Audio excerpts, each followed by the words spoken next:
अस्सलाम वालेकुम।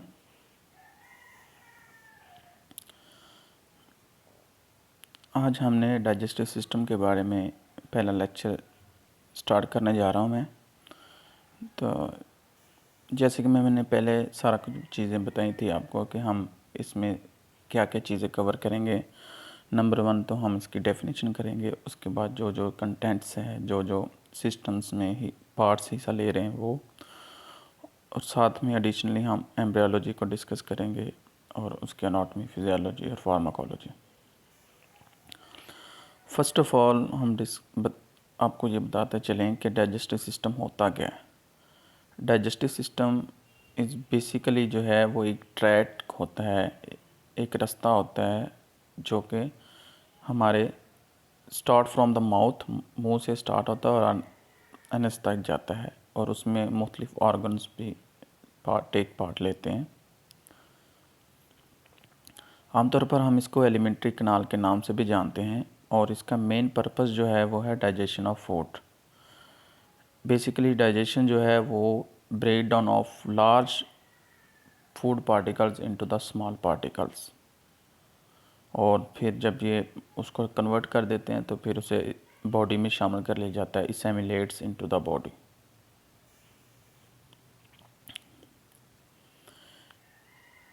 Embryology of digestive system से सबसे पहले तो समझना पड़ेगा हमें कि एम्ब्रियोलॉजी होता क्या है। याद रखना कि the study of development of embryo, यानी कि जो एम्ब्रियो न्यूनेटल बन रहा है, जो एम्ब्रियो जैसे जाइगोट से आगे फीटस एम्ब्रियो बनता है, तो उसकी जो स्टडी पूरी होती है उसे हम एम्ब्रियोलॉजी कहते हैं। हमने डाइजेस्टिव सिस्टम के लिहाज से जब एम्ब्रियोलॉजी देखेंगे तो डाइजेस्टिव सिस्टम जो होता है वो आमतौर पर एंडोडर्म से अराइज होता है, यानी कि वहाँ से बनता है। एंडोडर्म जो है ये आमतौर पर जब एम्ब्रियो बनता है तो उसकी जो गैस्ट्रोलेशन होती है, यानी कि लेयर्स जो बनती हैं, उस लेयर्स में जो इनर लेयर है जिसे एंडोडर्म कहते हैं, वहाँ से ये डाइजेस्टिव सिस्टम बनता है। अच्छा, उसके बाद क्या है कि सबसे पहले तो जैसे ही एम्ब्रियो की फर्टिलाइजेशन होती है तो उस सूरत में सबसे पहले यॉक सैक बनता है। यॉक सैक जो है वो एक लिहाज से एम्ब्रियोनिक स्टडी को कहते हैं। याद रखना जब भी एम्ब्रियो को स्टडी करना होगा तो सबसे पहले यॉक सैक नज़र आएगा आपको, और ये जो यॉक सैक होता है उसके गिर्द एक कैविटी बन जाती है। उस एम्ब्रियो के गिर्द उसे हम कहते हैं गेस्टेशनल सैक। गेस्टेशन सैक जब जो बनेगा ड्यूरिंग अल्ट्रासाउंड, जो है सबसे पहले हमें जो नज़र चीज़ आएगी प्रेगनेंसी का फर्स्ट साइन जो है वो the formation of gestation sac. जैसे मैं पहले बता चुका हूँ कि जो गैस्ट्रोलाइजेशन है इसमें आमतौर पर 3 चीज़ें आती हैं, 3 लेयर आती हैं। एक्टोडर्म होती है, मेसोडर्म होती हैं और एंडोडर्म होती है। और एंडोडर्म जो है वो आमतौर पर डाइजेस्टिव सिस्टम को बनाती हैं। गैस्ट्रोलेशन का प्रोसेस कैसे होता है ये समझने के लिए ये चीज़ें बेसिक हैं, इसलिए बता रहा हूँ ताकि इन चीज़ों के बारे में आपको पता हो कि आया कि ये गैस्ट्रोलेशन होती क्या है। सबसे पहले आपको पता होना चाहिए कि फर्टिलाइजेशन क्या होती है। याद रखना कि जब गैमेट्स यानी कि मेल और फीमेल में से स्पर्म और एग जब आपस में मिलते हैं उस अमल को कहते हैं फर्टिलाइजेशन। और फर्टिलाइजेशन के बाद बनता है जाइगोट। अब जाइगोट जो है वो आगे डिवाइड होता है और उससे बनता है ब्लास्टुला। ब्लास्टुला जो है एक लिहाज से एक जस्ट स्फेरिकल लेयर होती है, इसमें सेल्स होते हैं, और जो सेल्स होता है उसे हम आमतौर पर ब्लास्टोमेर कहते हैं। और पूरे जो सेल्स की डिवीजन्स हो जाती है जब, तो उसको आमतौर पर हम जाइगोट कहते हैं। अब होता क्या है कि जो ब्लास्टोमेर उसे हम ब्लास्टोसिस्ट भी कहते हैं। जब एक जो स्ट्रक्चर उसका होता है ना ब्लास्टोमिस्ट का, उसको हम ब्लास्टोसिस्ट कहते हैं। जैसे कि यहाँ पे दिखाया गया है, ब्लास्टोसियल इस कैविटी है, उसके बाद उसकी डिवीज़न हो रही है तो वो ब्लास्टोला बन रहा है, और उसके बाद जो है उसकी उसकी लेयर्स बन रही हैं, एक्टोडर्म, एंडोडर्म, मेसोडर्म, और उसके साथ में एक येलो कलर का शो हो रहे डायग्राम, ये इसका सैक है जिसे हम आमतौर पर गेस्टेशनल सैक कहते हैं। अच्छा, ये जो ब्लास्टोसिस्ट होता है इसकी लेयर्स होती हैं, इस ब्लास्टोसिस्ट की 2 लेयर्स होती हैं, याद रखना। यानी कि जो गैस्ट्रलाइजेशन है उसमें आमतौर पर 3 लेयर आती हैं।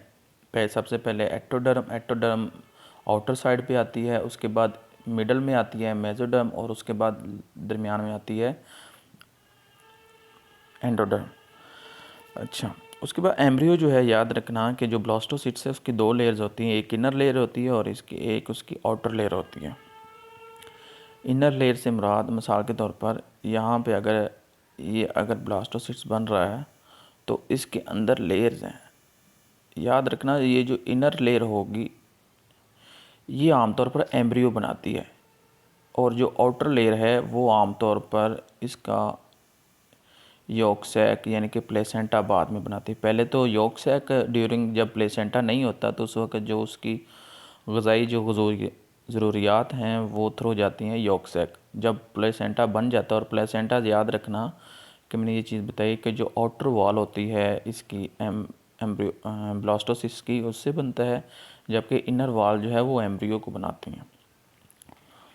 अच्छा, inner large from the gestation यानी कि 3 लेयर्स बनाती है। क्योंकि आपको पहले चीज़ें बताई हैं कि जो एम्ब्रियो होता है वो 3 लेयर से मिलकर बनता है, एंडोडर्म, मेसोडर्म और एक्टोडर्म।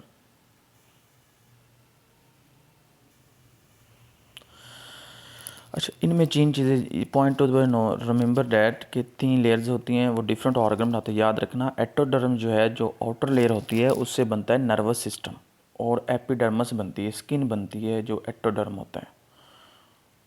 उसके बाद मेसोडर्म आती है, मेसोडर्म से आमतौर पर मसल्स बनते हैं, और यूरिनरी ट्रैक और रिप्रोडक्टिव सिस्टम हमारा मेसोडर्म से बनता है।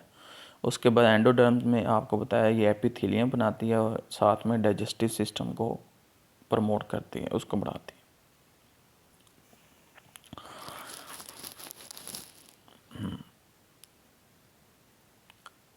बेसिकली हम टॉपिक की तरफ आते हैं, डाइजेस्टिव सिस्टम होता है। सबसे पहले तो मैंने ये बताया है कि आपको कि जो डाइजेस्टिव सिस्टम है उसका एम्ब्रियोलॉजी क्या है कि वो आमतौर पर एंडोडर्म से मिलता है। और फिर मैंने पीछे ये चीज़ें भी बताई हैं कि एंडोडर्म कैसे बनती है। एंडोडर्म्स जब यॉक सैक बनता है तो उससे आगे एलिमेंट्री कॉर्ड बनती है, और उसकी 3 तहें होती हैं, उसमें वही एक्टोडर्म, मेसोडर्म और एंडोडर्म्स। कंटेंट्स ऑफ डाइजेस्टिव सिस्टम में सबसे पहले तो माउथ जो है ये भी डाइजेस्टिव सिस्टम का हिस्सा है। उसके बाद सलेवरी ग्लैंड्स आते हैं, एसोफेगस आती है, स्टोमक आता है, लिवर आता है, जीबी गॉल ब्लैडर आता है, पैंक्रियास और स्मॉल इंटेस्टाइन, जिसे हम आमतौर पर इंटेस्टाइन को हम गट के नाम से भी जानते हैं। और उसके बाद है लार्ज गट यानी कि कॉलन, और लास्ट में रेक्टम। सबसे पहले माउथ के बारे में डिस्कस किया जाए। इसे आमतौर पर बकल कैविटी के नाम से भी जाना जाता है, और इसे हम ओरल कैविटी भी कहते हैं। याद रखना ये एक ओवल शेप होती है, लाइक का एग शेप होती है, और ये आमतौर पर हमें ईटिंग के दौरान यानी कि जैसे कि इसमें ओरल कैविटी में ये माउथ में आमतौर पर ये चीज़ें आती हैं, टीथ वगैरह आते हैं, टंग वगैरह आती है, तो ये सारी चीज़ें जो हैं ईटिंग में हेल्प आउट करती हैं, और उसके अलावा बोलने में भी। यानी कि आवाज़ जब पैदा हो जाती है थ्रू वोकल कॉर्ड्स, तो उससे आगे जब आवाज़ को किसी की तरफ पहुंचाना हो तो इसको इस सीक्वेंस वाइज यानी कि तरतीब से वो आगे लोगों की तरफ भेजती है, तो ये हेल्प्स करती है इन ईटिंग एंड स्पीकिंग। माउथ के कंटेंट्स के बारे में बात की जाए तो सबसे पहले तो माउथ में लिप्स आते हैं। लिप्स आमतौर पर इसका मेन काम को है जो हम खुराक अंदर जिस्म के अंदर जब हम मुंह में ले जाते हैं तो इसको होल्ड करके रखती है, इसको पकड़ के रखती है, और दूसरे नंबर पे ये स्पीकिंग में और आमतौर पर स्माइल करने में भी काम आती है। और इसकी मुख्तलिफ़ टाइप्स भी होती हैं, और ये एज के लिहाज से लिप्स की जो मुख्तलिफ़ टाइप्स हैं उसमें डिफरेंट आता रहता है। ये हम आगे वाली फर्दर क्लासेस में डिस्कस करेंगे। अच्छा, उसके बाद है वेस्टिबल। वेस्टिबल जो है जब हम खाना खाते हैं तो उस सूरत में जब ज़ुबान जो है एक साइड की तरफ जब हम खाने को लेके जाते हैं, वो जो एरिया होता है जो हमारे मुंह के लेटरली साइड पे होता है यानी कि साइडों पे होता है मुंह के अंदर, उसे हम वेस्टिबल कहते हैं। एक हॉलो स्पेस होती है जिसे लॉबी, जैसे हम किसी सहन में जाएं तो वो आगे लॉबी आती है ना, यानी सहन आता है, तो इस तरीके से मुंह के अंदर भी सहन है। उसके बाद माउथ कैविटी आ जाती है। Mouth cavity is as known as oral cavity भी कहते हैं, और इसका काम जो है खुराक को रिसेप्शन करना, खुराक का इस्तकबालिया करना, उसको कहना कि भी आ जाओ, मेहरबानी आप लोगों की, हमें भूख लगी हुई है। अच्छा, उसके बाद आते हैं गम्स। गम्स आमतौर पर मसूड़ों को कहते हैं। ये आमतौर पर टीथ को पकड़ के रखते हैं, जकड़े रखते हैं, ताकि ये अपनी जगह से हिले ना। उसके बाद टीथ आते हैं। टीथ याद रखना ये हार्डेस्ट पार्ट है बॉडी का। उसके बाद याद रखना इसकी लेयर्स होती हैं। इसके ऊपर सबसे जो बड़ी लेयर्स होती है वो एनेमल लेयर होती है। एनेमल यानी कि जो ज़्यादातर डार्क वगैरह, जब हम दांत साफ़ नहीं करते तो इसके ऊपर गंदगी वगैरह आ जाती है, तो वो एनेमल के ऊपर आती है। तो याद रखना इसमें कैल्शियम फॉस्फेट होता है। उसके बाद उसकी डेंटिन लेयर आती है। याद ये जो है ये सेंसिटिव टू पेन होती है। इसमें नर्व्स की एंडिंग आ रही होती है, यानी जो पैगाम लेने वाली सेंसरी नर्व्स होती हैं उसकी एंडिंग आ रही होती है। तो ये ज़्यादातर पेन सेंसिटिव होती है। इस लेयर में जाके पेन महसूस होती है। उसके बाद पल्प लेयर जो है इसमें वेसल्स और नर्व्स आते हैं। वेसल्स जो जो ब्लड सप्लाई देते हैं, नर्व्स जो उसकी सेंसरी आउटपुट लेके जाती हैं। उसके बाद कोमेंटम लेयर जो है ये आमतौर पर गम्स और बोन्स, जो बोन्स और ये बोन्स में जैसे कि मेड्जिली बोन है, मेड्जिला बोन है, जैसे जा है, उसको और मसूड़ों को और दांतों को ये आपस में कंट्रोल करती है और रूट कैनाल बनाते हैं। रूट कैनाल मीन जहाँ पे दांत बिल्कुल जड़ पे हुआ होता है। उसके बाद है हार्ड और सॉफ्ट पैलेट। याद रखना कि जो हमारा ओरल कैविटी है उसके ऊपर एक सख्त खाली सा एरिया है, पीछे से वो सॉफ्ट है। वो जो सॉफ्ट एरिया है वो होता है सॉफ्ट पैलेट, और जो आगे दांतों के करीब वाला हिस्सा होता है वो आप अगर हाथ लगा के भी देखेंगे वो काफ़ी सख्त होता है, तो वो जो है वो हार्ड पैलेट होता है। और सॉफ्ट पैलेट आप ऐसे देखो कि जैसे कि वल्वा जो है, ये वल्वा जो है आपने कभी जिसे हम तौर पर मे बी हम ये कह सकते हैं पंजाबी में उसे किसके नाम से ले सकते हैं, जब कभी कभी टॉन्सिल्स हो जाएं यानी कि गला ख़राब हो जाए तो वो कंडी जिसे कह सकते हैं, मतलब वो जो है वो एक बलून सा, एक छोटा सा लोथरा सा नज़र आता है मुंह के अंदर बिल्कुल, जिसके साथ अगर कभी खाना लग जाए तो कभी कभार जो है ना उसको आमतौर पर आपको फ़ौरन मुंह से बाहर निकालने की कोशिश करवाता है। एक तो एपिग्लोटस होता है और ये भी आमतौर पर हिस्सा लेते हैं इसमें। उसके बाद टंग आती है। टंग में आमतौर पर टेस्ट बड्स होते हैं। टेस्ट बड्स से ये है कि वो आपको टेस्ट का पता चलता है। और दूसरे नंबर पे है बॉल फॉर्मिंग करता है। बॉल से मुराद क्या होता है कि जब हम खुराक खाते हैं तो उसको दांतों से हम च्युइंग वगैरह करते हैं, चबाते हैं, तो उस सूरत में वो एक बॉल म्यूकस के साथ मिलकर, सलेवरी ग्लैंड्स के सलेवा के साथ मिलकर वो एक बॉल की शक्ल में बन जाती है खुराक, जिसे हम फिर अंदर निगलते हैं।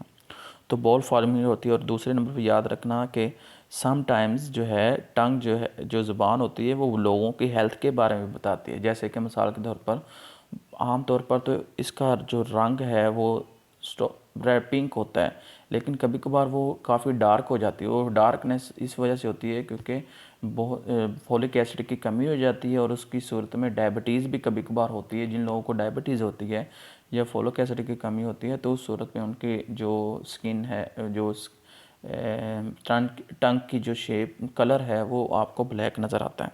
तो ये लोग इसलिए तो लोग वो जहाँ पे जाते हैं तो वो लोग, कुछ लोग कहते हैं ज़ुबान से सारा कुछ पता चला लेते हैं, तो वो यही तरीका इस्तेमाल करते हैं। उसके बाद सलेवरी ग्लैंड्स आते हैं। सलेवरी ग्लैंड्स आमतौर पर 3 किस्म के होते हैं, ये हम फर्दर क्लास में पढ़ेंगे। सब मैंडिबुलर भी होते हैं, लिंगुअल भी होते हैं, और उसके अलावा प्रोटेड भी होते हैं। ये ग्लैंड्स होते हैं, ये आमतौर पर सलेवा बनाते हैं। उसके बाद जो है ये आमतौर पर प्रोडक्शन ऑफ सलेवा भी करता है, और आमतौर पर खुराक को नेज़ल कैविटी में, जिसे मैं कंडी का नाम ले रहा था ना, वो ये वेलवा है। जो चीज़ें मैं बता रहा हूँ इसके बारे में मुझे कमेंट ज़रूर करिएगा कि जो इश्यूज़ नहीं आ रहे हैं, जो इश्यूज़ आ रहे हैं आपको उसके बारे में बताइएगा।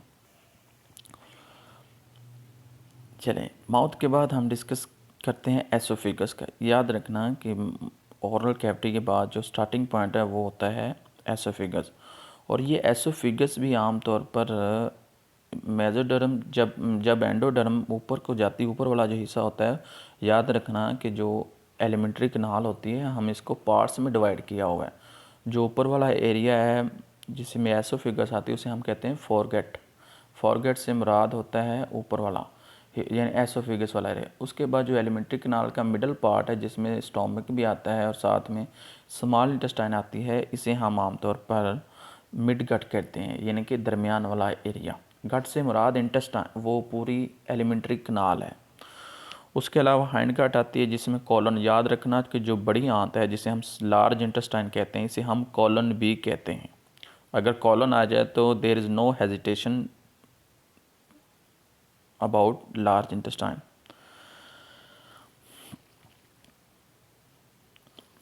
ये आमतौर पर एसोफिगस जो है स्टार्ट कहाँ से होती है, ये जो हमारा सर्वाइकल जो है जिसे हम पर गर्दन के मोहरे कहते हैं, गर्दन के छठे मोहरे से लेकर जो थ्रेसिक है, थ्रेसिक से मुराद जो चेस्ट कैविटी का, चेस्ट एरिया का थ्रेसिक T11 जो है वर्टिब्रा, यानी कि आपको पता है थ्रेसिक के 12 वर्टिब्रा होते हैं, तो या 11वें वर्टिब्रा तक, यानी कि जहाँ पे स्टोमिक का कार्डिक स्फिंक्टर स्टार्ट हो जाता है ना, स्टोमिक का पहला पार्ट स्टार्ट हो जाता है, वहाँ तक जो एरिया है वो होता है आपका एसोफिगस का। एनाटॉमी का रिलेशन से मुराद यही हमने देखना है कि उसके इंटीरियर क्या है, पोस्टीरियर क्या है। तो याद रखना ये एरिया आमतौर पर रिस्पेक्टलाइज करता है नेक में। तो नेक रीजन में जो है हमने इसको लहदा डिफाइन करना है, नेक में क्या चीज़ें होती हैं और थोरेसिक में क्या आती हैं। नेक में आमतौर पर इंटीरियरली जब हम देखेंगे तो ये जब पड़ा हुआ होगा तो इसके यानी कि ये इंटीरियर कहाँ पे पड़ा है, जो पीछे वर्टिब्रल कॉलम आ रहा है, वर्टिब्रल कॉलम यानी कि वो थ्रेसिक वर्टिब्रास और सर्वाइकल उसके आगे पड़ा, यानी कि इंटीरियर किसके है, थ्रेसिक वर्टिब्रास के, वर्टिब्रल कॉलम के। उसके बाद पोस्टीरियरली यानी कि ये जो है किसके पीछे आ रहा है, ये जो आमतौर पर ट्रैकिया है उसके पीछे आ रहा है, यानी कि ट्रैकिया आगे है तो इसका मतलब ये पीछे होगा, तो पीछे होगा तो इसलिए हम इसे पोस्टीरियरली कहेंगे। उसके बाद लेटरली इसके यहाँ पे गले में अगर देखें तो गले वाली साइड पे यानी कि नेक रीजन में यहाँ पे हमारे ग्लैंड्स होते हैं जिसे हम थायराइड ग्लैंड्स कहते हैं, ये वाला एरिया जैसे यहाँ पे नीचे डायग्राम में दिखाया गया है। ये देखें, ये जो है ये है एसोफिगस, इसके ये देखो अब ये इंटीरियर किसके आगे किसके है, कॉलम के, वर्टिब्रल कॉलम के, और इसके बीच, और ये पीछे किसके है, ये ट्रैकिया है, यानी कि ट्रैकिया के पीछे है, यानी कि पोस्टीरियरली फ्रॉम ट्रैकिया, और आगे किसके है, वर्टिब्रल कॉलम के, सर्वाइकल वर्टिब्रास के, तो इंटीरियर टू द, और उसके लेटरली यहाँ पे ग्लैंड्स होते हैं ये वाले एरिया में, ये लेटरली उसे हम थायराइड ग्लैंड्स कहते हैं। अब बात हो रही है एसोफेगस इन थोरेसिक रीजन की। थोरेसिक रीजन जब हम नीचे आ जाते हैं अबाउट ये वाले एरिए से, ये वाले एरिए के दरमियान जो रीजन है इसे हम थोरेसिक रीजन कहते हैं। याद रखना इंटीरियर इसके सामने जो आता है, ये देखो यहाँ पे मेन तो ट्रैकिया आ रहा है, ट्रैकिया आ रहा है, और साथ में उसकी लेफ़्ट साइड आ रही है लेफ़्ट लंग्स की, जिसे हम ब्रोंकाई यानी कि ब्रोंकस कहते हैं। क्या कहते हैं, ब्रोंकस। उसके बाद पोस्टीरियरली क्या आ रहा है, अब ये देखो जब आगे जैसे इसमें आगे जो है पीछे थ्रेसिक वर्टिब्रा थे, अब पोस्टीरियरली इसके थ्रेसिक वर्टिब्रा आएंगे, जैसे उसमें वर्टिब्रल सर्वाइकल वर्टिब्रा आए थे, इसमें पीछे क्या आएंगे, थ्रेसिक वर्टिब्रा, और उसके राइट साइड पे मीडियास्टाइनम आएगा। मीडियास्टाइनम से मुराद क्या होता है, ये जो कार्डिक वाला एरिया है जहाँ पे दोनों लंग्स डिवाइड हो जाते हैं, तो वहाँ पे नीचे जब जहाँ पे कार्डिक एरिया होता है इसे हम मीडियास्टाइनम कहते हैं। तो ये राइट साइड मीडियास्टाइनम में होती है, इसके राइट साइड आती है। उसके बाद लेफ़्ट साइड जो है इसके यहाँ पे जब लेफ़्ट साइड की बात हो रही हो तो उस सूरत में क्या होगा कि यहाँ पे सब क्लेविन वेन आएगी, सब क्लेविन जब हम वेन पढ़ेंगे उसमें आएगी ये चीज़ें। और उसके बाद डिसेंडिंग एयोटा, यानी कि एयोटा जब ऊपर जाता है तो असेंडिंग होता है, जब नीचे आता है तो वो होता है डिसेंडिंग। तो डिसेंडिंग एयोटा आता है, ये हमने देखे हैं कि इंटीरियरली क्या होगा, इसके ट्रैकिया पड़ा होगा, पीछे इसके इसमें देखो जब हमें एसोफिगस नीचे आई थ्रेसिक कैविटी में तो इंटीरियरली क्या होगा, यानी कि थ्रेसिक ये जो एसोफिगस उसके सामने क्या पड़ी हुई है, ट्रैकिया पड़ा हुआ होगा, और उस एसोफिगस के पीछे क्या पड़ा होगा, वर्टिबल कॉलम पड़ा होगा, और वो कौन सा होगा, थ्रेसिक रीजन का। और राइट साइड पे मीडियस्टेनम प्लूरा होगा, प्लूरा से मुराद मेम्ब्रेन होती है, और लेफ्ट साइड पे सेप्टिक्लेविन और डिसेंडिंग एयोर्टा होगा। अब इसका एसोफिगस का जो फंक्शन है वो क्या होता है, एसोफिगस का मेन फंक्शन जो है वो होता है फूड को ट्रांसपोर्ट करना टू द स्टोमक तक, यानी कि मुंह से खुराक को मैदे तक लेके जाना इसका होता है। और याद रखना यहाँ पे थोड़ा सी देर रुकती है, यानी कि 2 से 3 सेकंड खुराक इस एरिया में स्टे करती है, ये इसका फंक्शन होता है। आगे इंशाल्लाह नेक्स्ट लेक्चर में हम स्टोमक को डिस्कस करेंगे और स्मॉल और लार्ज इंटेस्टाइन को डिस्कस करेंगे। अल्लाह हाफिज़।